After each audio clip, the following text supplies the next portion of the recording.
You're listening to The Assurance Show, the podcast for performance auditors and internal auditors that focuses on data and risk. Your hosts are Connor McGarity and Yusuf Mullah. Conversation today is going to be about the importance of focusing on our objective for any data analysis we're doing as part of our audits.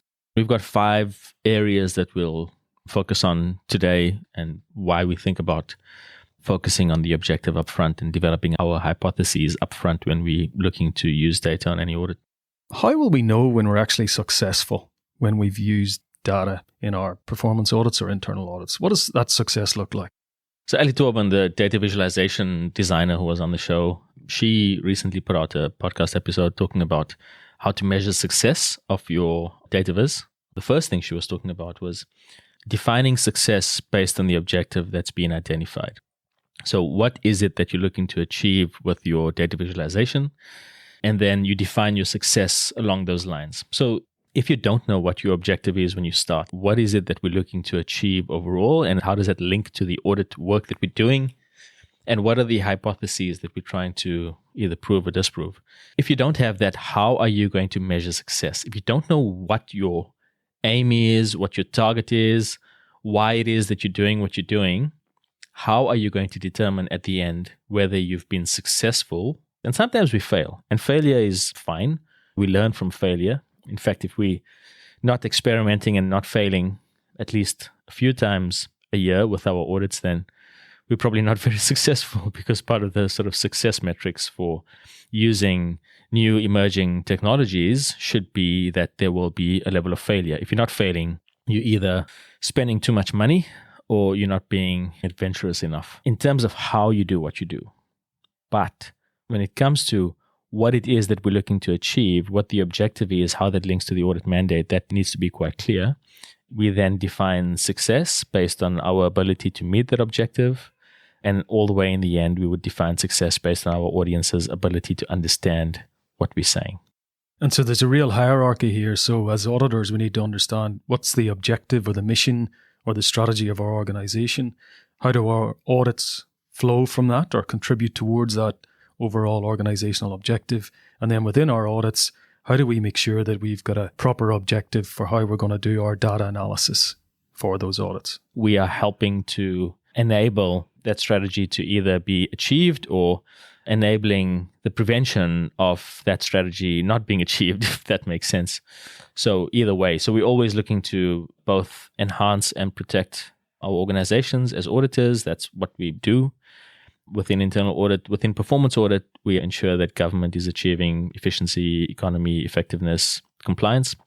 The link between overall strategy, the individual audits that we're doing, and then the data work that we're doing, that link gets broken if we don't take an objective-based, hypothesis-led approach to the way in which we use data on our audits. Okay, so that's number one. So to ensure success of our analysis, we need to have that objective clear from the outset. What's the second thing that we need to be conscious of in order to make sure that we've got a proper focus on objective? One of the things that we see quite often, and we've spoken about this so many times before, but it's worth continuing to mention because we continue to hear people asking for it. Just the other day, it happened again. There's always this, what rules are you going to run, or what tests are you going to use, or what compendium of listings of tests do you have? Tell us your libraries. What libraries are you using? What libraries are you using? That's right. Yeah. So look, the challenge with that is, if you've been using data on your audits for a while, or if you're just starting to use it, regardless, you will find, we've all found that we get to the end of a rules-based type analysis exercise, and then we ask ourselves, okay, so we found this, what does that mean? How important is this? What's the level of risk that we're facing here? Is there any risk at all? Do we need to discard these results? Do we actually want to go and do any more with this? And that's because we haven't actually started off with what it is that we're trying to achieve. We're starting off with what we've seen in a forum or on some, software supplier's website, or that somebody has handed to us in an Excel spreadsheet. Some of these things actually come from financial audit risks, or a lot of them come from financial audit risks. And in internal audit, performance audit, we're generally not looking at financial audit type risks. And so what then happens is that we get to the end, we're either discarding results, or we're trying to explain why they're important, or we sending people down rabbit holes trying to fix things that aren't really that important. And it's because we haven't started with the overall objective for the audit which, like you said, is linked to the overall strategy of the organization. Why do we want to put ourselves in that position? Why do we want to look like stupid auditors that get to the end and say, I'm sorry, I don't really know why this is important, but I had to do it because there was a test in the test library. Let's just stop doing that. I'm sure you can hear that it's quite frustrating to me, but it's one of those things that I never want to hear somebody ask again, what's the library? What's the catalog? Because it just doesn't make sense. It just doesn't help the way in which people view you as an auditor, and it doesn't help your own internal thinking around getting to the root cause of challenges or situations that you can help fix for the organization. If you're about to start an audit and you're thinking about employing some libraries that you've come across, ask yourself, why am I using this? Is there a sound logic to use this test that already exists? How does this contribute to my objective? And if you can't come up with a decent rationale to explain that, then stay clear.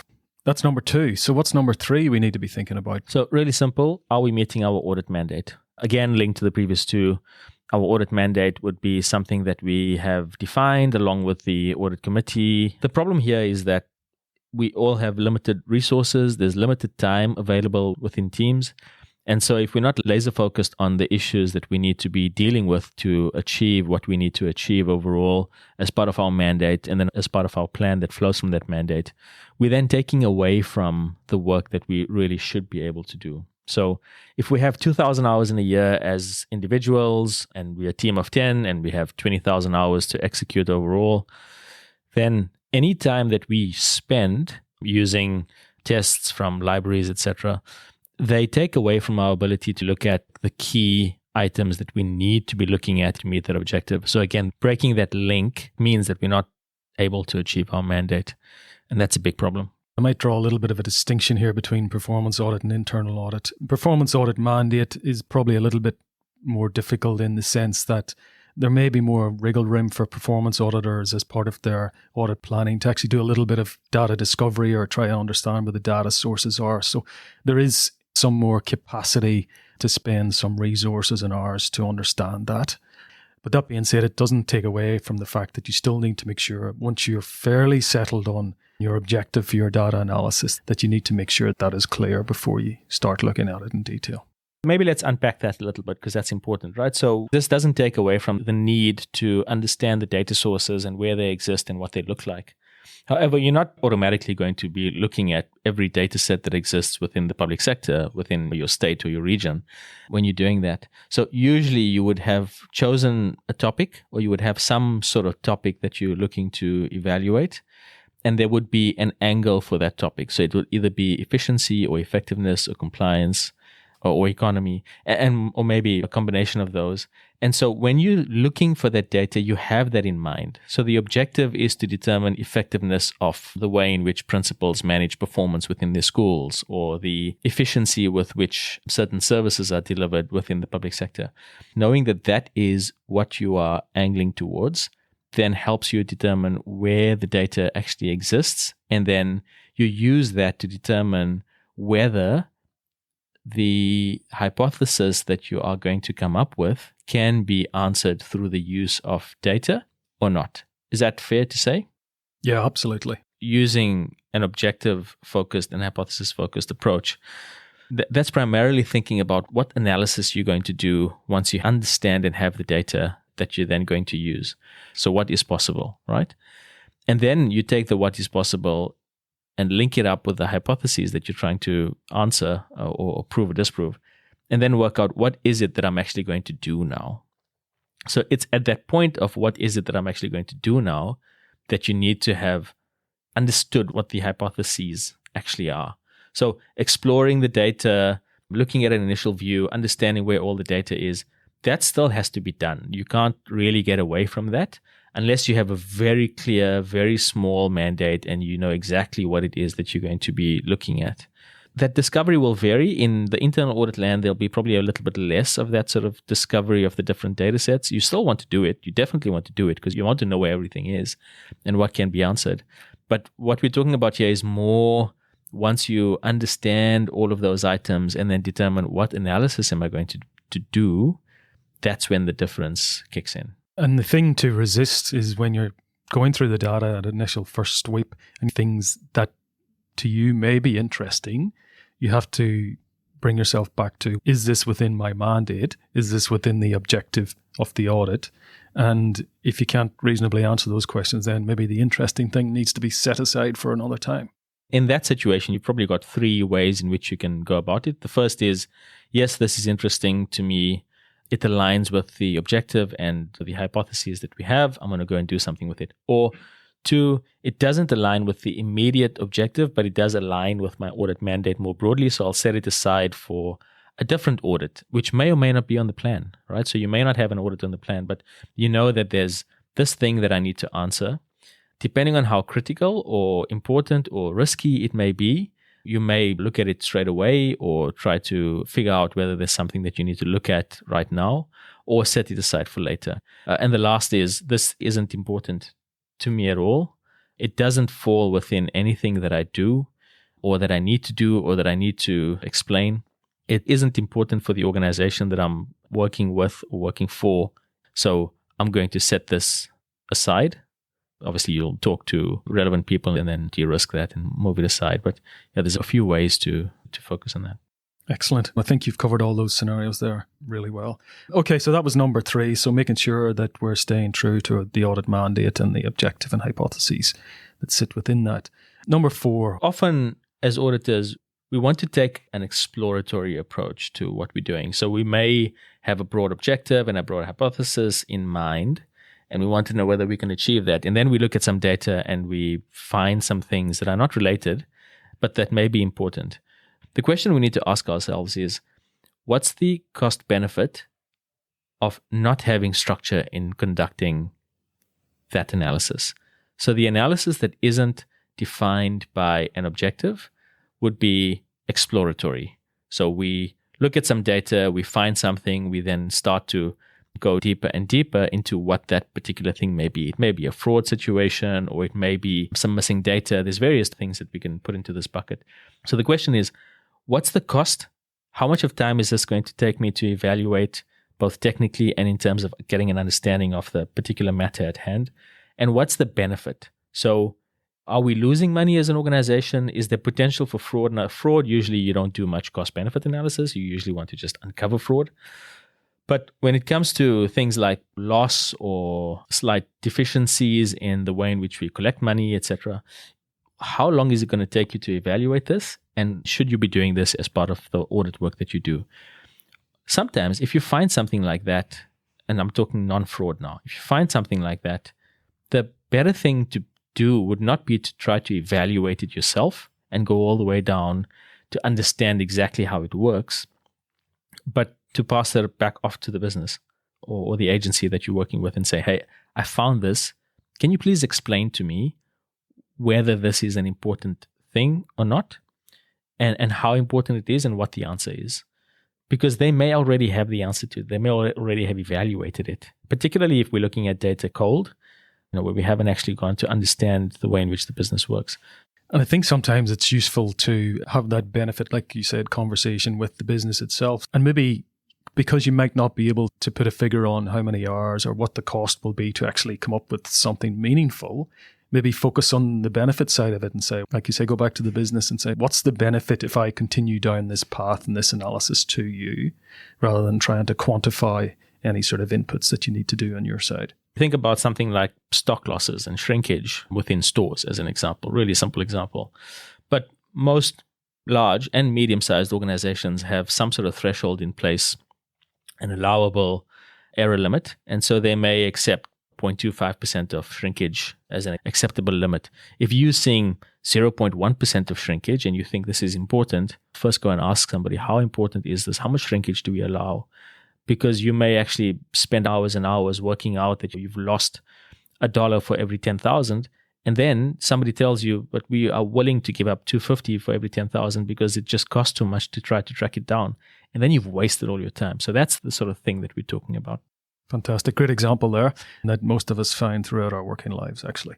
Okay, what's the last thing we need to be thinking about? This is a tricky one because this sometimes is pre-analysis and sometimes it's pre-data access.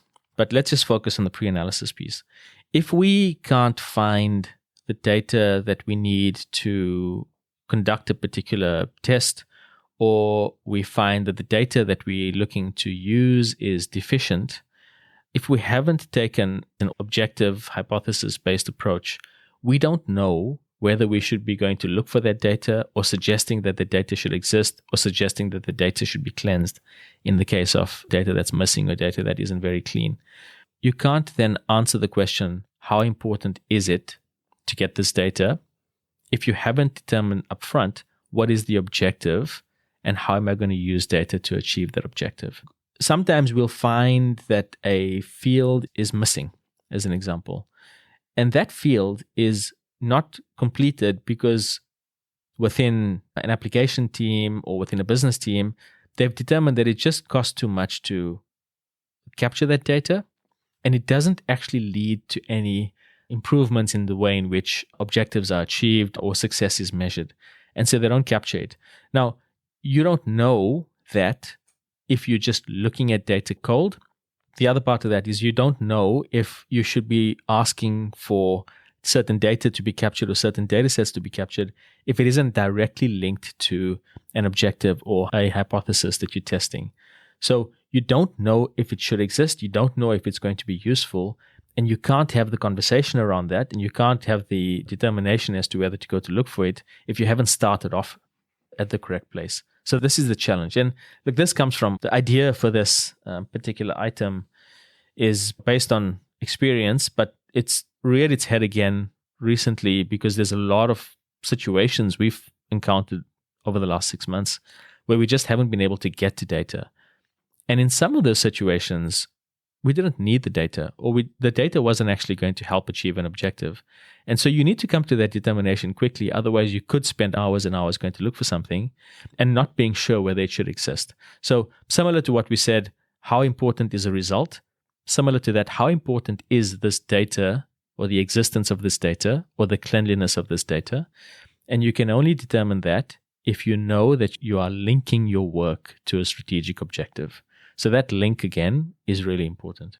And sometimes it's useful to put yourself in the shoes of the senior executive business owner or even the CEO, because you cannot hope to have a compelling rationale for why data needs to be captured or needs to be better cleansed if, like you said, you're not able to explain the objective that you had in mind before you even commence down your data analysis path. So you're really doing yourself a disservice there as an auditor. That's right, yeah. What is the cost benefit to the organization to capture, hold, and cleanse the data that you found or didn't find? That rounds us off. There are 5 really important things we need to think about that contribute to our focus on the objective and hypotheses we rely on before we commence our data analysis. For audits, the first one, what are the signs of success? And it's really having that crystallized objective from the outset. The second one, some of the dangers with relying on rules-based tests and things that have been gone before, and why it's important for us to not focus on what's available to us in terms of rules, but what are the things we need to do and what is the analysis we need to undertake that actually go to the heart of our objective. So there's a clear linkage there. Thirdly, the importance of staying true to our audit mandate, staying true to that objective that we just described, and also staying true to the hypothesis. Now, that being said, there's always room for us to revisit those in an iterative process. And as we see more and more agility in auditing, that becomes even more important. But we still need that clear focus on those 3 things. So fourthly there, we talked about the importance of putting your cost-benefit hat on. What's the cost of us exploring the data and actually trying to figure out what's in there versus what's the benefit to the organization of that process, and making sure that we have those considerations front of mind. And lastly, when we're going looking for data, is it available? Should it be available? How clean is it? Do we need to clean it? And again, this is with our cost-benefit lens and the importance of stepping through those key considerations. You've got an overall strategic objective. Your audit mandate and audit plan and audit focus is then linked to that to make sure that you're helping to protect and create value. That objective that you create and the hypotheses that you create in terms of using data as part of an audit will link to that. When you break that link, everything else falls down. So don't break that link. I think that's sound advice and a good summary. Great conversation. Good speaking with you, Yusuf, and we'll catch up soon. Thanks, man. Cheers. If you enjoyed this podcast, please share with a friend and rate us in your podcast app. For immediate notification of new episodes, you can subscribe at assuranceshow.com. The link is in the show notes.